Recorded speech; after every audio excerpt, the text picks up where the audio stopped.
네, 우리 함께 찬양으로서 함께 흔들리겠습니다. 고개 들어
거룩한 주일을 우리에게 허락해 주셔서 이 하나님의 날 우리가 하나님의 전에 나와 이렇게 예배드리게 하신 것 감사합니다. 아버지 하나님, 각자가 각 가정에서 영상으로 예배드리지만 하나님, 우리가 한 마음이 되어서 이 시간 하나님을 예배하며 찬양하기를 원합니다. 아버지 하나님, 우리의 예배를 받아주십시오. 성령의 충만함을 이 가운데 부어주셔서 우리의 심령이 다시 소생하며 살아나는 역사가 이 시간 일어날 수 있도록 하나님 인도해 주시기를 간절히 소망합니다. 예수님의 이름으로 기도합니다.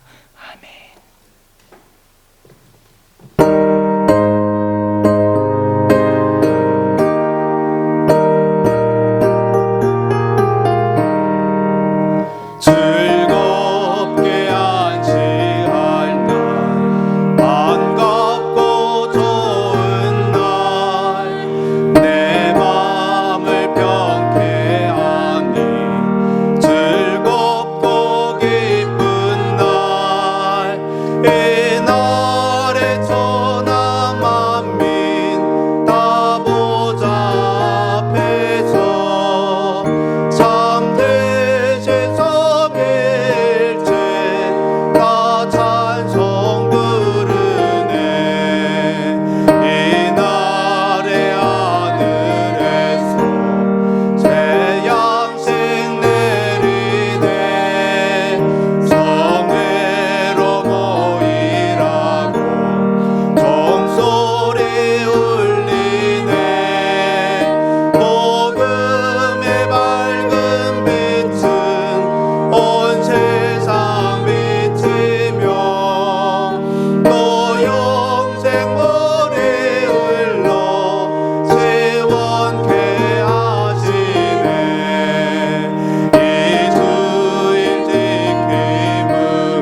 우리 다시 한번 고백하겠습니다.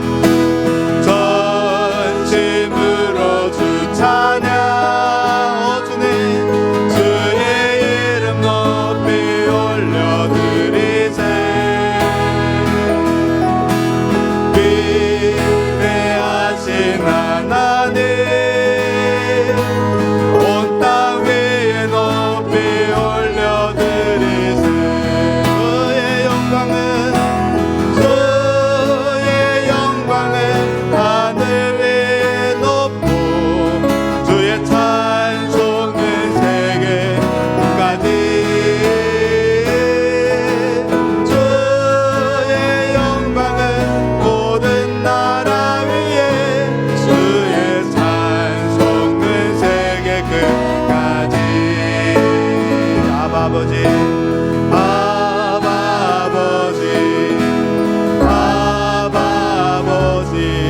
나를 안으시고 바라보시는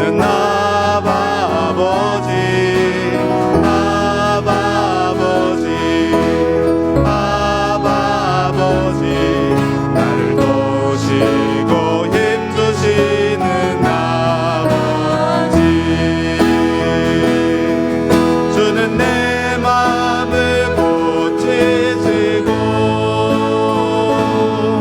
볼 수 없는 상처 만지시네. 나를 아시고 나를 이해하시네.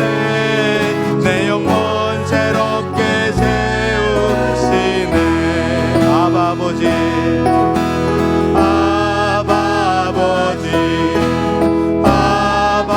아버지, 나를 안으시고 바라보시는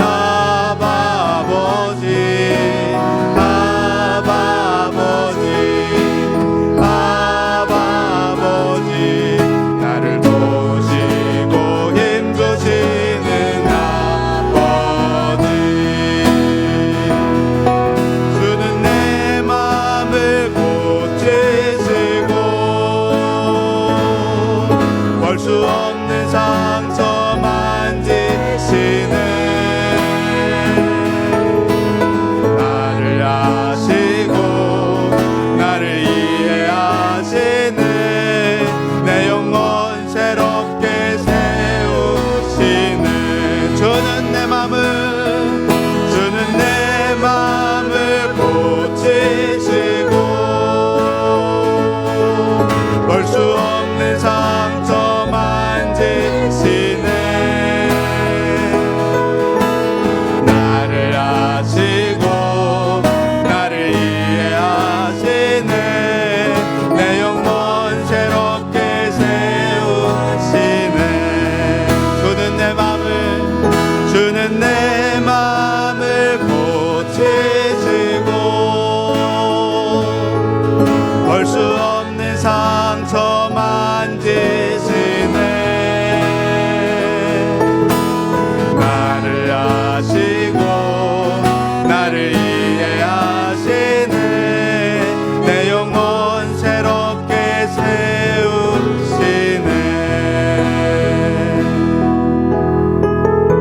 세우시네. 저시 하나님 아버지, 이 시간 전심으로서 주님께 예배하기를 원합니다. 주여 하나님 아버지께 두 손 들고 나아가기를 원합니다. 아버지라 외치며 나아가기를 원합니다. 이 시간 주님의 능력의 말씀을 듣고 우리의 삶의 능력의 삶을 살아가게 하여 주시옵시고 우리 삶에서 예수 그리스도를 증거하는 삶이 되게 하여 주시옵소서. 이 시간 예배와 함께 하여 주시옵시고 이 자리에 임재하여 주시옵시고 우리 한 분 한 분을 만나 주시옵시고 주님의 찾으신 그 예배자로 우리가 이 자리에 서게 하여 주시옵소서. 함께 하여 주심에 감사합니다. 살아계신 예수님 이름으로 기도드렸습니다. 아멘.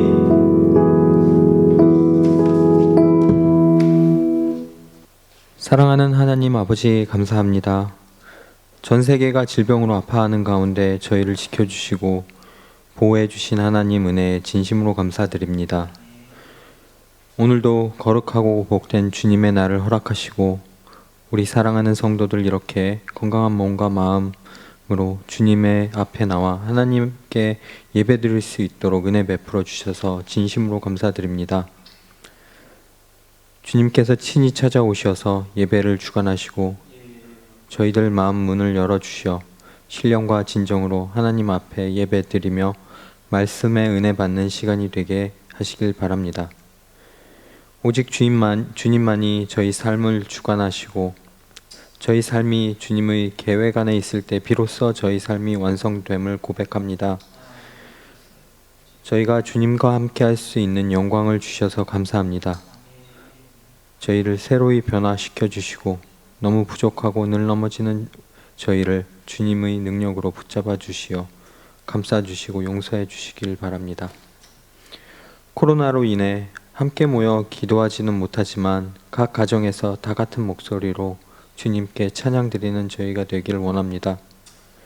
저희에게 주어진 시간들이 주님과 더욱더 가까워지는 시간으로 거듭나게 하여 주시길 바랍니다. 주님의 말씀을 가까이 하는 시간이 되게 하여 주시고 가족과 함께 기도의 자리로 나아가는 시간이 되는 은혜 베풀어 주시길 바랍니다. 홍성기 목사님을 위하여 기도드립니다. 주님의 인도하심과 은혜가 목사님께 부어지길 원합니다. 영적으로 지치지 않는 굳건함을 주시고 목사님을 통하여 예수님의 부활의 메시지가 온 세상 곳곳에 전파되고 저희의 죄값을 예수님의 피로 사셨음을 믿지 않는 이들이 깨닫고 믿음의 자리로 나아가게 하시고 시험에 든 형제자매들에게 다시 예수님의 품으로 돌아올 수 있는 사랑의 복음을 전할 수 있게 허락하여 주시길 기도드립니다.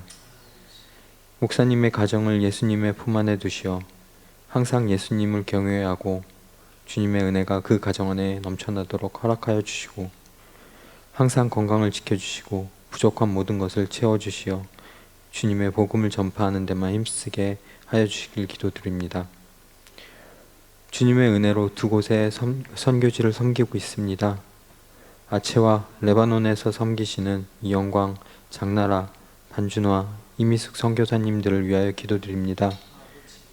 선교지에서 드리는 기도에 응답하여 주시고 간절히 바라는 마음에 주님께서 역사하여 주시고 주님의 말씀이 메마른 땅에 울려 퍼지게 하여 주시옵소서. 온 땅에 주님의 은혜가 넘쳐 흐르게 하여 주시고 믿지 않는 자들이 주님을 찬양하고 주님의 말씀을 귀 기울이게 하여 주시옵소서. 주님의 종들의 몸과 마음을 만져주시고 부족한 모든 것을 주님께 맡기고 복음 전파에만 힘쓰게 하시옵소서. 저희 나눔과 섬긴 교회 성도들과 교회를 위하여 기도드립니다. 저희는 무엇보다도 하루빨리 주님의 전에 함께 모여 주님을 찬양하고 기도하기를 원합니다. 사랑하는 형제 자매와 그리고 주님과 함께이고 싶습니다. 주님, 저희의 기도를 꼭 들어주시기를 원합니다. 나섬의 모든 성도들이 항상 말씀을 묵상하고 삶에 적용하며 그 말씀을 전파하며 게으름이 없게 하여 주시고 저희 삶의 가장 중요한 것이 주님이심을 잊지 않게 하여 주시길 바랍니다. 유혹을 이기는 힘과 지혜를 주시고 항상 기도할 수 있는 저희가 되게 하시고 서로 한 몸같이 사랑하고 아끼며 서로 간에 다툼이 없게 하시고 저희에게 부족한 것이 있다면 채워주시길 바랍니다. 이 모든 영광을 주님께 돌리고 한 사람 한 사람이 하나님의 말씀을 통해 성령의 충만함을 받아 육체의 힘듦을 잊고 담대히 나아갈 수 있도록 인도하여 주시고 영적으로 더욱더 성장할 수 있도록 허락하여 주시옵소서. 저희를 불쌍히 여기시고 하나님의 은혜를 베풀어 주시고 감사드리며 예수 그리스도의 이름으로 기도드립니다.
하나님의 자녀 삼아주신 주님의 은혜에 감사를 드립니다.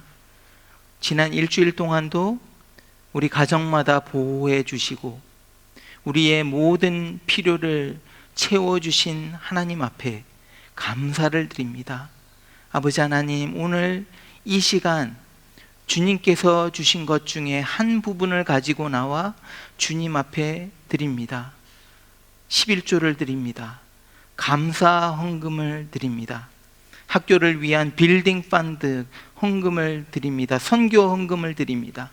아버지 하나님, 이 모든 헌금 위에 하나님께서 블레싱으로 부어주셔서 아버지 하나님, 이 물질이 쓰이는 곳에 하나님의 역사가 일어나며 생명이 살아나는 그런 기적들이 일어날 수 있도록 하나님 도와주십시오. 아버지 하나님, 우리 가정마다 이 어려울 때 하나님 평화를 부어주시고 하나님을 더 찾는 시간이 될 수 있도록 하나님 인도해 주시기를 간절히 소망합니다. 예수님의 이름으로 기도합니다. 아멘. 네, 반갑습니다. 예, 우리 서로 인사 나누면 좋겠는데 인사 나누지 못하지만 여러분 마음으로 옆에 우리 지체들을 생각하면서 그렇게 인사 나눠주시면 좋겠습니다. 이번 주부터 이제 제가 신방을 시작하려고 합니다. 그래서 원하시는 가정에만 가겠습니다. 그래서 원하시면 저에게 알려주시면 제가 찾아가서 말씀 전하고 같이 격려하고 우리 나누는 시간을 가지도록 하겠습니다. 이번 주에는 이미 1가정부터 이제 시작을 하는데, 그래서 오늘 오후부터 해서 또 화요일 날도 하고 목요일 날도 하고 이렇게 계속해서 제가 신방을 다니도록 하겠습니다. 위에서 많이 기도해 주십시오. 예, 계속해서 우리 2시에 학생부 영상 성경 공부 모임 있고 3시에는 청년부 영상 모임을 가집니다. 이번 주 중에 가정교회 모임을 또 영상으로 가지도록 하겠습니다. 가정교회 가장님들은 가원들에게 연락해 주셔서 모이는 시간을 알려주시면 될 것 같습니다. 5월 26일, 그러니까 이번 주 아니고 그 다음 주 화요일부터 우리가 잠시 중단했던 제자반 모임을 교회 사무실에서 가지도록 하겠습니다. 이번 주 수요일 가장 모임을 우리 영상으로도 가지겠습니다. 예, 다들 잊지 마시고 같이 모든 모임에 참석해 주시기 바랍니다. 오늘 같이 말씀을 보시겠습니다. 오늘 주시는 말씀은 마태복음입니다. 마태복음 13장 24절에서 30절, 그 다음에 좀 뛰어넘어서 36절에서 43절까지입니다. 제가 봉독하도록 하겠습니다. 예수께서 그들 앞에 또 비유를 들어 이르시되, 천국은 좋은 씨를 제 밭에 뿌린 사람과 같으니 사람들이 잘 때에 그 원수가 와서 곡식 가운데 가라지를 덧뿌리고 갔더니 싹이 나고 결실을 할 때에 가라지도 보이거늘 집 주인의 종들이 와서 말하되, 주여, 밭에 좋은 씨를 뿌리지 아니하였나이까? 그런데 가라지가 어디서 생겼나이까? 주인이 이르되, 원수가 이렇게 하였구나. 종들이 말하되, 그러면 우리가 가서 이것을 뽑기를 원하시나이까? 주인이 이르되, 가만두라. 가라지를 뽑다가 곡식까지 뽑을까 염려하노라. 둘 다 추수 때까지 함께 자라게 두라. 추수 때에 내가 추수꾼들에게 말하기를, 가라지는 먼저 거두어 불사르게 단으로 묶고 곡식은 모아 내 곡간에 넣으라 하리라. 36절을 보시겠습니다. 이에 예수께서 무리를 떠나사 집에 들어가시니 제자들이 나와 이르되, 밭의 가라지의 비유를 우리에게 설명하여 주소서.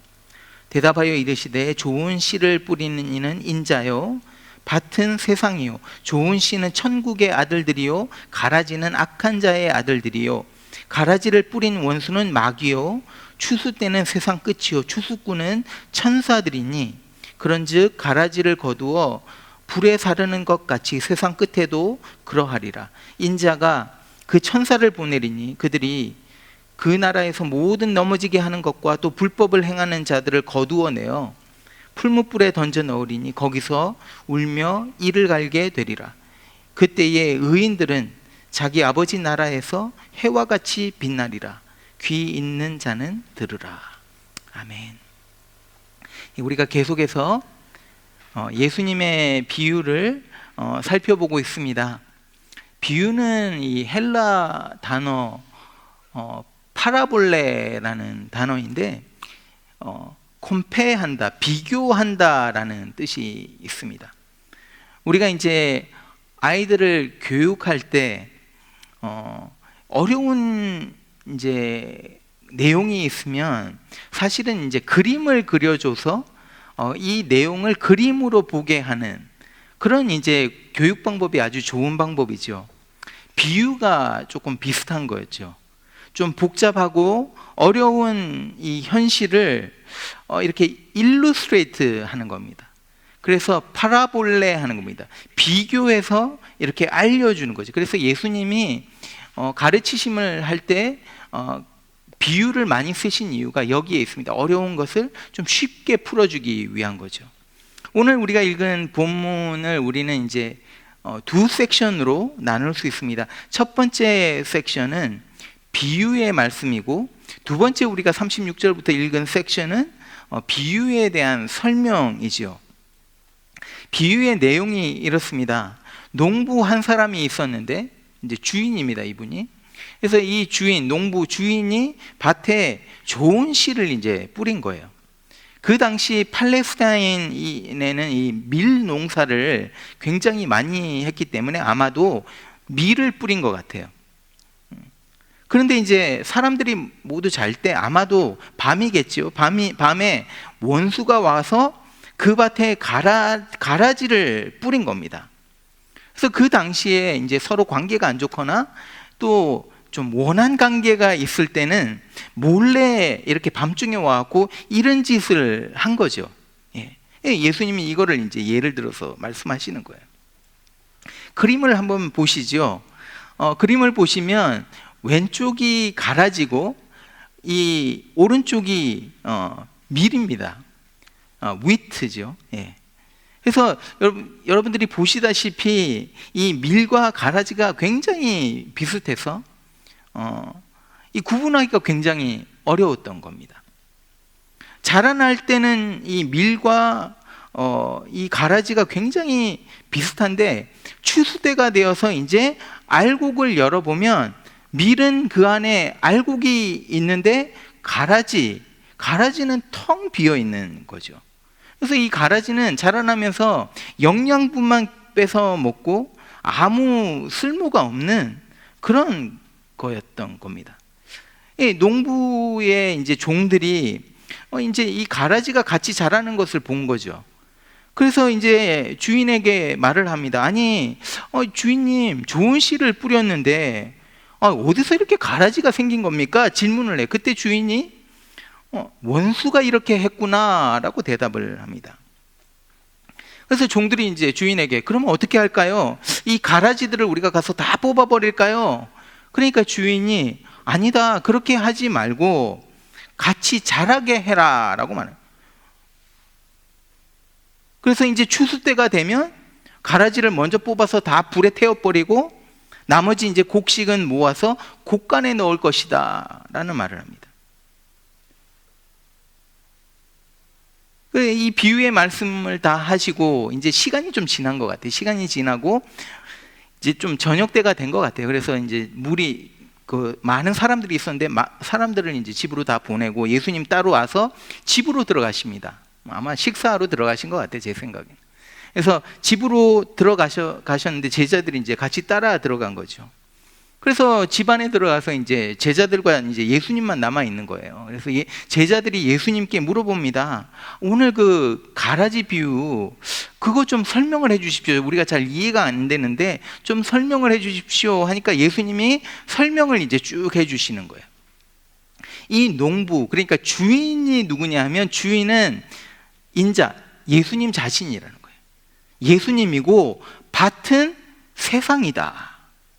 그래서 인자가 주님께서 세상 밭에 좋은 씨를 뿌리신 겁니다.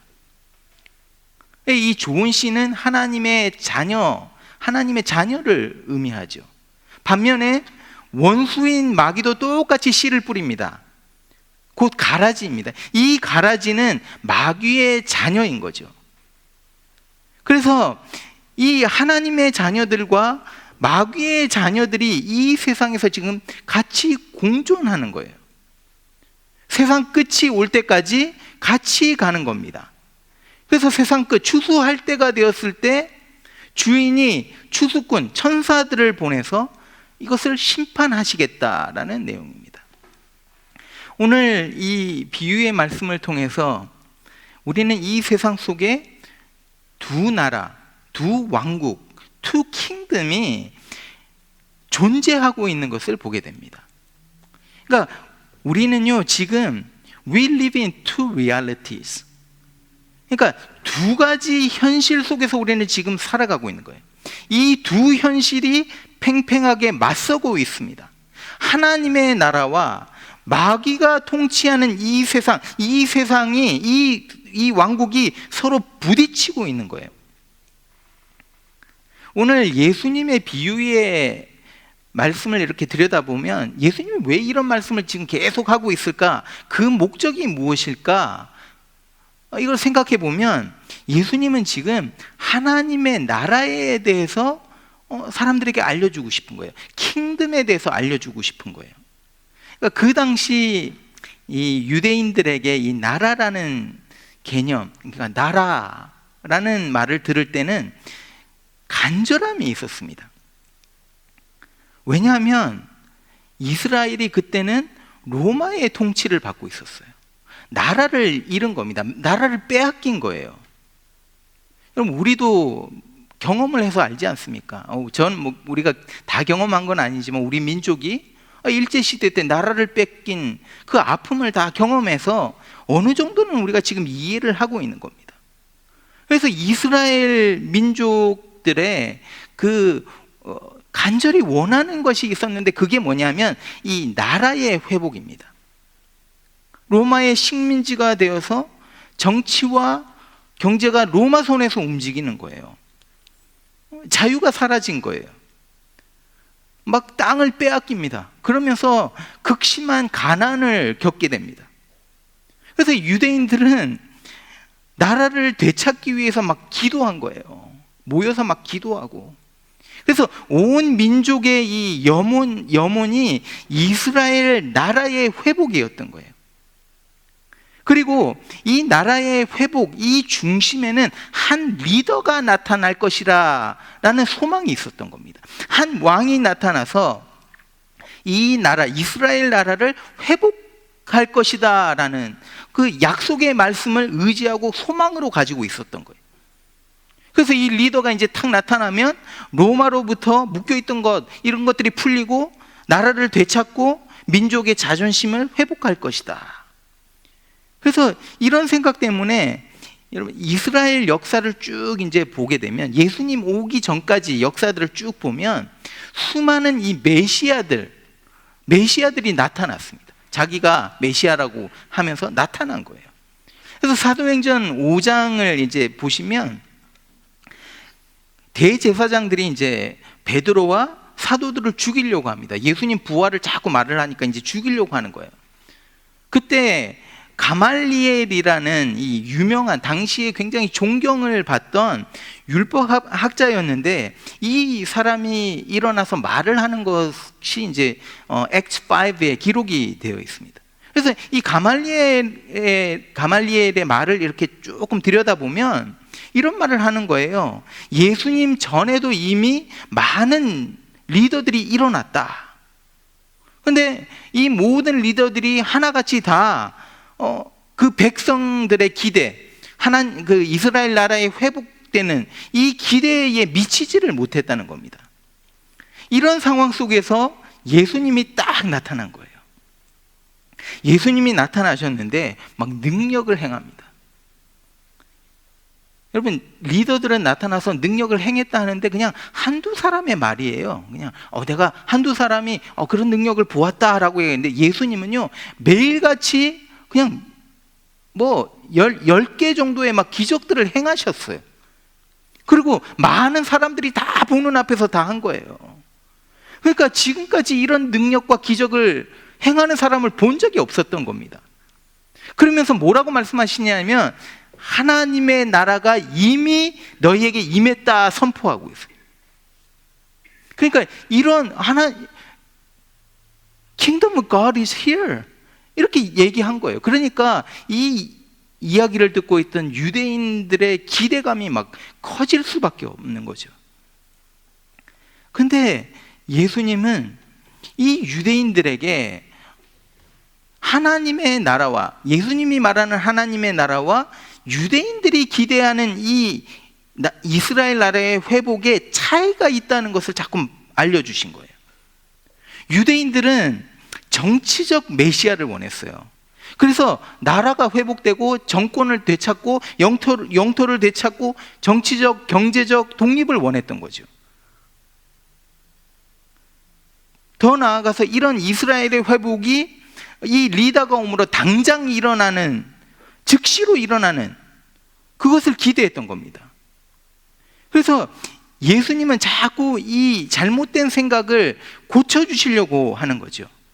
그러면서 진짜 하나님의 나라가 무엇인지 오늘 본문에서 가르쳐 주는 거예요. 두 가지가 있습니다. 하나님 나라의 캐릭터가 두 가지가 있습니다. 첫 번째는 유대인이 생각하는 것보다 훨씬 더 포괄적이라는 거예요. 콤프리헨시브하다는 거예요. 그러니까 나라가 회복이 되는데 단지 어떤 물리적인 로마로부터의 해방이 아니라는 거예요. 단지 1차원적인 어떤 정치적인 경제적인 회복이 아니라는 거예요. 이게 오늘 우리에게도 적용되죠. 우리는 예수님을 우리가 영접하고 하나님의 나라가 임했을 때 단순히 내가 지금 가지고 있는 어떤 문제가 해결되기를 원합니다. 근데 우리의 문제는 단순히 어떤 피지컬한 물리적인 그런 문제만이 아니죠. 우리가 이제 수많은 고통과 아픔을 겪으면서 살아갑니다. 그 이유가 무엇입니까? 그 뿌리로 들어가 보면 이 세상에 악이 존재하기 때문이에요. 보십시오. 이 코로나로 인해서 지금 얼마나 온 인류가 막 고통을 당하고 있어요. 수많은 사람들이 생명을 잃었어요. 이거 얼마나 슬픈 일입니까? 수많은 사람들이 직장을 잃었어요. 수많은 사람들이 지금 소망을 잃어가고 있는 거예요. 그 이유가 무엇입니까? 그 이유는 우리가 이미 망가져버린 브로큰된 세상 속에서 살아가고 있기 때문이라는 거예요. 그래서 이 악으로 말미암아서 망가지고 깨어져 버린 현실 속에서 우리가 살아가기 때문에 아픔을 느끼면서 살아가는 거예요. 그런데 하나님의 나라는 이렇게 망가져 버린 이 세상, 우리의 현실 속으로 침투해 들어와서 페네트레이트해서 그 근본적인 문제를 해결한다는 겁니다. 그래서 단순히 내 병이 고침을 받는 것이 아니라, 단순히 내 어떤 경제적인 문제가 해결되는 것이 아니라, 단순히 사업이 잘 되고 좋은 학교로 진학하고 좋은 직장을 가지고 좋은 배우자를 만나고 이런 단순한 이런 문제가 아니라, 우리의 그 근본적인 문제가 해결되어서 더 이상 눈물이 없고, 더 이상 관계 때문에 아파해하지 않고, 더 이상 외로움과 불안 때문에 더 이상 아픔이나 빈곤이나 갈등도 없는 그런 세상을 주시겠다는 거죠. 이게 하나님의 나라입니다. 그래서 하나님의 나라가 임할 때 깨어지고 브로큰되고 망가진 것이 고쳐지고 새롭게 되어서 우리의 육체적인 회복뿐만이 아니라 우리의 마음과 영적인 회복까지도 주신다는 말씀입니다. 예수님이 이 땅에 오신 이유가 바로 이겁니다. 이 땅을 고치고 회복하기 위해서 하늘의 영광을 버리시고 오신 거죠. 그래서 하나님의 나라는 단지 물리적인 어떤 문제만을 말하고 있지 않아요. 하나님 나라의 의미는 여러분 새로운 리더십이 현실화되는 거예요. 여러분 잘못된 리더가 한 나라에 세워지면 그 나라는 망합니다. 그런데 진짜 유능하고 비전 있는 리더가 나타나서 그 나라의 왕으로 세워질 때 그 나라는 이제 돌아가기 시작하는 거예요. 액티브하게 움직이기 시작하는 거예요. 예수님이 완전한 왕으로 이 땅에 오심으로 이 완전한 하나님의 나라가 이 땅에 임하게 된 거예요. 그래서 우리가 예수님을 accept 할 때, 영접하게 될 때 우리에게 이 하나님의 나라가 임하게 되고 주님이 우리 안에서 우리의 왕이 되셔서 우리의 삶을 그때부터 다스리기 시작하는 거예요. 지금까지 내가 막 다스렸는데, 내가 다스릴 때는 내 삶이 엉망이었는데 예수 그리스도가 주인 되시고 예수 그리스도가 왕이 되어서 내 삶을 다스리기 시작하니까 새롭게 되는 거예요. 그래서 예수를 영접한 분들이 막 변화되는 모습을 우리가 보게 돼요. 그 이유가 뭐냐면 하나님의 나라가 그분들의 삶에 임했기 때문인 거예요. 그분들의 삶에 새로운 왕 예수 그리스도가 다스리시는 거예요. 그러니까 새로운 왕이 와서 그분들의 삶을 다스리기 때문에 그 안에서 변화가 일어납니다. 상한 마음이 고침을 받습니다. 마음이 막 썩어 문드러지고 쓴뿌리가 가득하고 원망과 불만만 가득했었는데 하나님의 나라가 임하니까 소망이 생기는 거예요. 불안함이 사라집니다. 오히려 담대함이 생깁니다. 하나님의 나라가 임할 때 한 사람이 변하는 거예요. 가정이 변합니다. 사회가 변합니다. 세상이 변하는 거예요. 이 땅이 고침을 받습니다. 그래서 하나님의 나라는 단지 내 작은 어떤 소망이 이루어지는 것, 물론 그것도 이루어져요. 하나님의 나라가 임할 때 내가 막 원했던 그 작은 소망도 이루어지고 해결되지만 더 나아가서 인간의 그 근본적인 문제, 이 브로큰된 세상을 고치는 거예요. 그래서 하나님의 나라는 포괄적, 컴프리헨시브 하다는 거예요. 두 번째는 하나님의 나라는 점진적이다. gradual kingdom이에요. gradual kingdom. 하나님의 나라는 당장 그 즉시로 이루어지는 것이 아닙니다. 그래서 오늘 예수님이 하나님 나라를 막 설명하시면서 무엇을 들어 비유를 드십니까? 농사, farming. 그러니까 농사는 하루아침에 되는 것이 아니죠. 농부가 이제 씨를 뿌리고 그날로 어떤 곡식을 추수하지 못합니다. 이건 절대 불가능한 거죠. 씨를 뿌린 후에 오랜 시간이 지난 후에 곡식을 얻게 되는 거예요. 하나님의 나라가 지금 임했어요. 지금 씨가 뿌려진 거예요. 그래서 지금 씨들이 막 자라나고 있습니다. 하나님의 나라가 지금 임해서 생명의 역사들이 일어나고 있는 거예요. 사람들의 삶이 변하고 있습니다. 하지만 씨는 뿌려졌지만 아직 추수의 때는 되지 않은 거예요. 그래서 씨가 뿌려진 때와 이제 추수할 때가 있는데 기간이 어떤 피리어드가 있다는 거예요. 이 기간 동안 하나님의 나라는 점점 자라나고 팽창합니다. 동시에 세상의 왕국도 같이 자라는 거예요. 그래서 이 기간 동안 씨를 뿌리고 마지막 추수할 때까지 이 기간 동안 이 세상 왕국과 하나님의 나라가 부딪힙니다. 어떨 때 보면 하나님의 나라가 이 세상 왕국 앞에 막 밀리는 것 같이 보여요. 그래서 막 악이 승리하는 것 같고 못된 짓을 하는 사람들이 더 잘 사는 것 같고, 그런데 추수의 날이 되면 모든 것이 드러날 것이고 애매모호하던 것들이 정확하게 될 것이고 하나님의 나라가 온전히 서게 될 것이라는 거예요.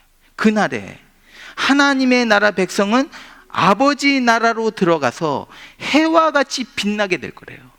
반면에 세상 왕국의 사람들은 풀무불에 던져져서 울며 이를 갈게 될 것이다 말씀하고 있습니다. 여러분, 우리는 신앙생활을 하면서 단순하게 내가 지금 직면한 문제가 해결되기를 원해요. 그것도 당장 해결되기를 원합니다. 예수를 믿으면 내 문제가 그것이 뭐든지 돈, 직장, 건강 이런 것들이 즉시 해결되기를 원해요. 그런데 예수님이 우리에게 말씀하시는 것은 하나님의 나라는 우리가 생각하는 그렇게 좁은 게 아니라 더 훨씬 컴프리헨시브하고 포괄적이고 또 여기에는 시간이 필요하다라고 말씀하는 거예요. 오늘 이 본문을 가지고 저는 설교 준비를 하면서 3가지 적용을 해봤습니다. 첫 번째 애플리케이션은 뭐냐면 그리스도인이 된다는 것은 예수님을 왕으로 받아들이는 것이다. 그 거듭남, born again, 이게 이 단어가 굉장히 우리 기독교인들에게 굉장히 중요합니다. 영어로는 conversion이라고 하죠. conversion. 한글로는 돌이키다, 회심이라는 말로 표현하기도 합니다. 여러분, 이 거듭남이라는 게 도대체 뭡니까? born again이 도대체 뭔가요? simply put, 간단하게 말하면 하나님의 나라로 들어가는 거예요. born again. 다른 차원의 세계로 들어가는 겁니다. 이 세상 속에서 이 세상만 바라보다가 내 영적인 눈이 띄어져서 영원한 나라를 바라보는 거예요. 그러니까 새로운 세계, 새로운 나라, 하나님 나라를 그다음부터 경험하게 되는 거예요. 그러니까 새로운 나라, 하나님의 나라를 경험하게 되니까 내 생각이 변합니다. 달라져요. 가치관이 달라집니다. 내가 살아가는 이유, 삶의 목적이 변합니다. 이런 변화가 내 안에서 일어나니까 내 행동이 그냥 변할 수밖에 없는 거죠. 그리스도인들은 하나님의 나라를 경험한 사람들이에요. 다시 말하면 하나님의 크신 은혜를 맛본 사람입니다.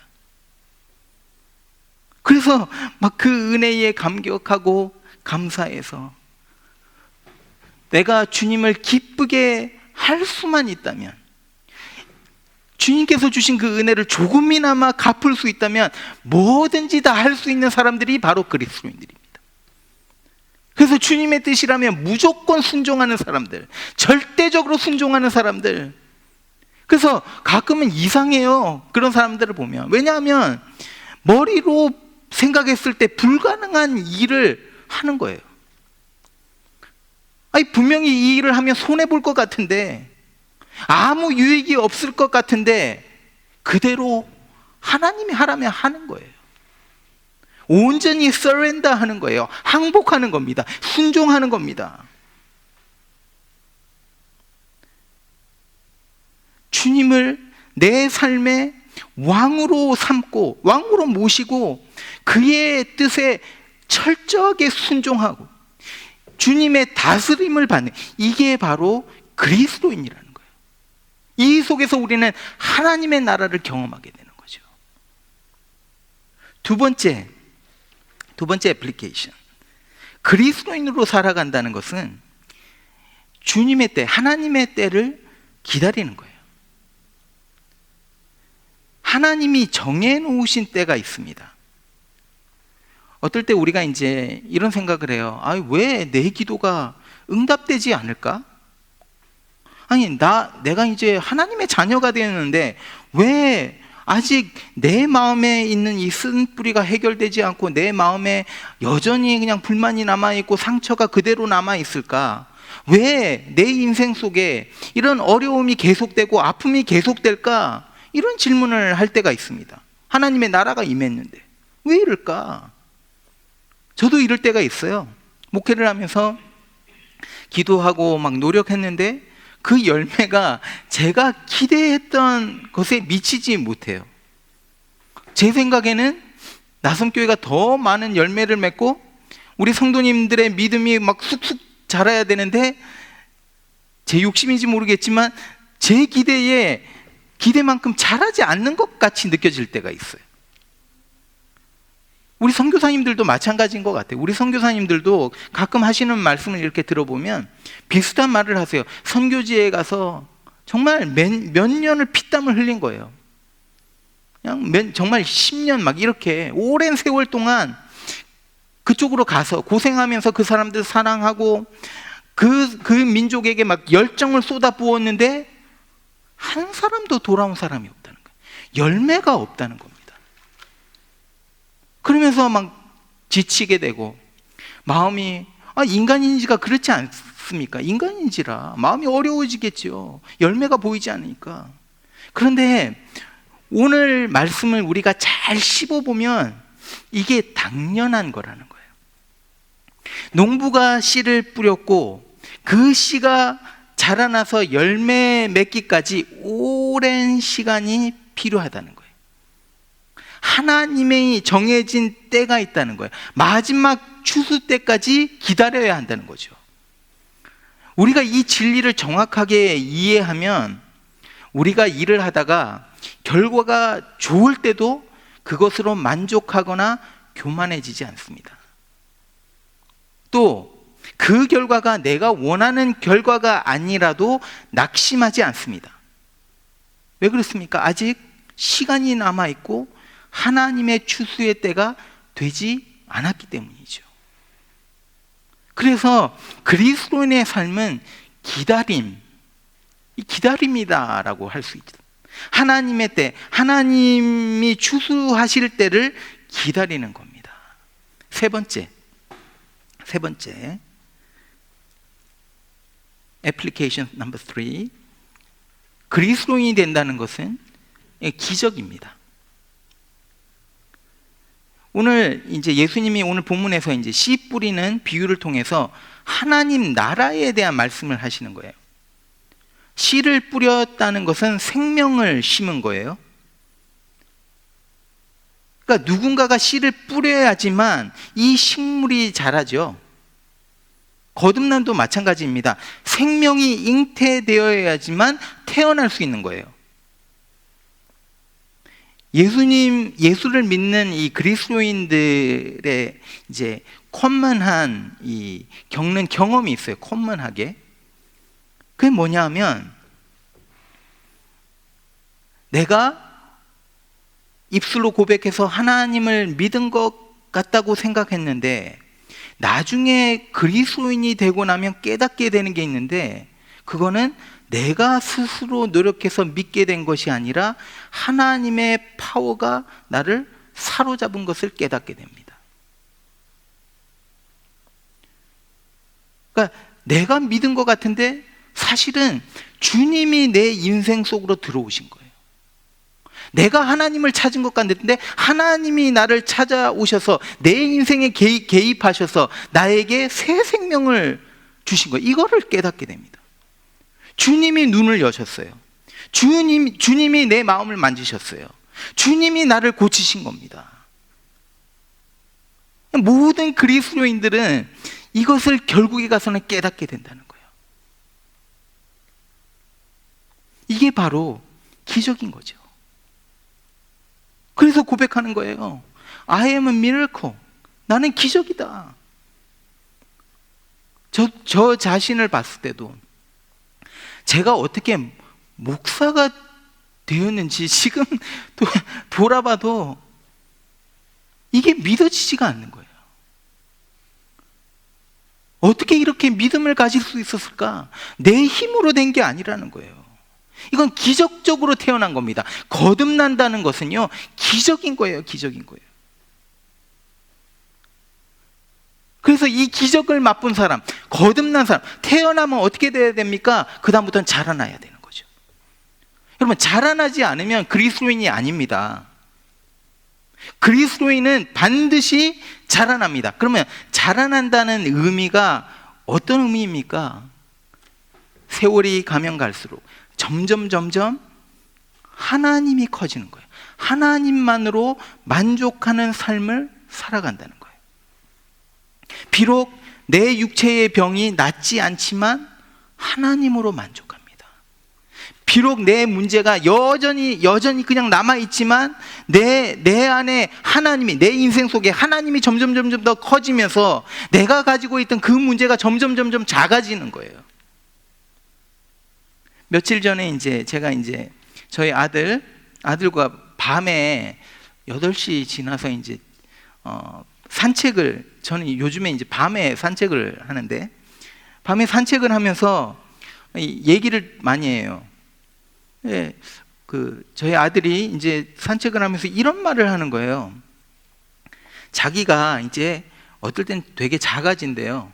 근데 자기가 작아지면 작아질수록 하나님이 커진다는 거예요. 그래서 자기가 아무것도 할 수 없고 내가 무능력함을 이렇게 깨닫게 될 때 하나님이 더 크게 보인다는 거죠. 이 말에 제가 엄청 충격을 받는 거예요. 언제 저렇게 커갖고 목사인 나를 가르치려고 하나. 예. 근데 이게 진리의 말이죠. 여러분, 우리가 죄인인 것을 더 많이 깨달으면 깨달을수록 하나님의 은혜가 더 큰 것을 알게 되죠. 우리의 부족함을 더 많이 알면 알수록 하나님의 도우심을 더 크게 느끼게 됩니다. 그리스도인으로 성장한다는 것이 바로 이거예요. 세월이 지나가면, 세월이 흐르면서 날마다 내가 더 큰 죄인인 것을 더 많이 느끼는 거예요.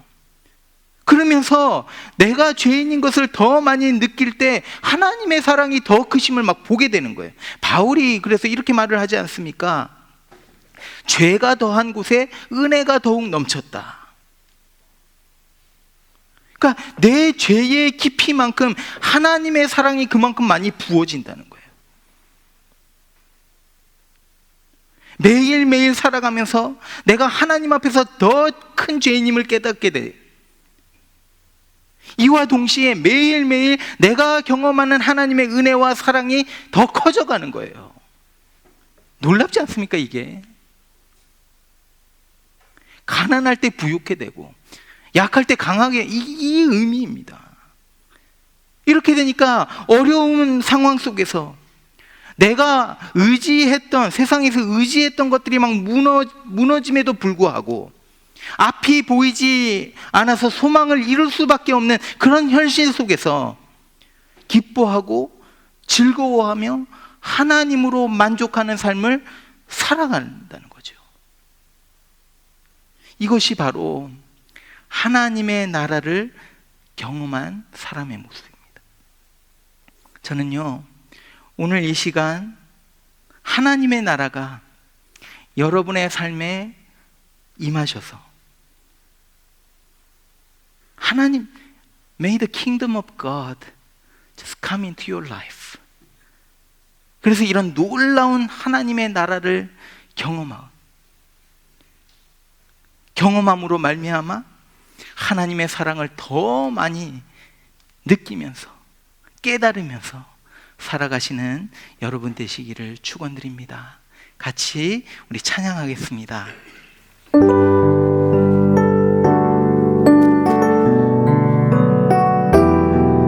예수 하나님의 공의,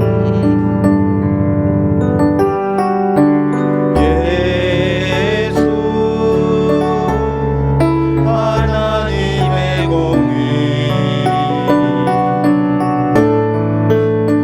주 독생자 그의 나라 임하시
하나님 아버지, 예수 그리스도를 통해서 하나님의 나라가 이 땅에 임하게 하신 하나님 앞에 감사를 드립니다.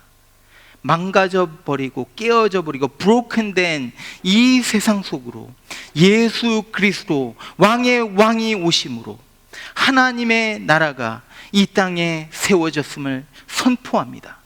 아버지 하나님, 이 하나님의 나라가 우리의 나라가 될 수 있도록 인도해 주십시오. 아버지 하나님, 이 시간 예수 그리스도를 영접함으로 하나님의 나라가 우리 삶 속에 임하는 것을 우리가 경험하기를 간절히 소망합니다. 아버지 하나님, 예수 그리스도가 우리의 삶에 들어오셔서 우리를 다스려 주십시오. 우리를 통치해 주십시오. 예수 그리스도 앞에 그래서 우리가 무릎을 꿇을 수 있도록 도와주시고, 아버지 하나님, 그래서 하나님의 통치 안에서 하나님을 경험하며 하나님 나라의 백성으로 하나님 살아가는 그 기쁨과 만족을 저희에게 허락해 주시기를 간절히 소망합니다. 아버지 하나님, 나섬교회 성도님들 위해 아버지 하나님, 이 하나님의 나라가 그 삶에 임하게 도와주시고 이 하나님의 나라를 경험하며 하나님 앞에 예배자로 살아가는 모든 성도님들 될 수 있도록 하나님 인도해 주시기를 간절히 소망합니다. 예수 그리스도의 이름으로 기도합니다. 아멘. 이제는 우리 주 예수 그리스도의 은혜와 하나님 아버지의 크신 사랑과 성령의 충만하고 교통하심이 이곳에 모여서 하나님 나라를 사모하며 하나님 나라의 백성으로 살아가기를 원하는 모든 성도님들 머리 위에 지금부터 영원히 함께 있을지어다. 아멘.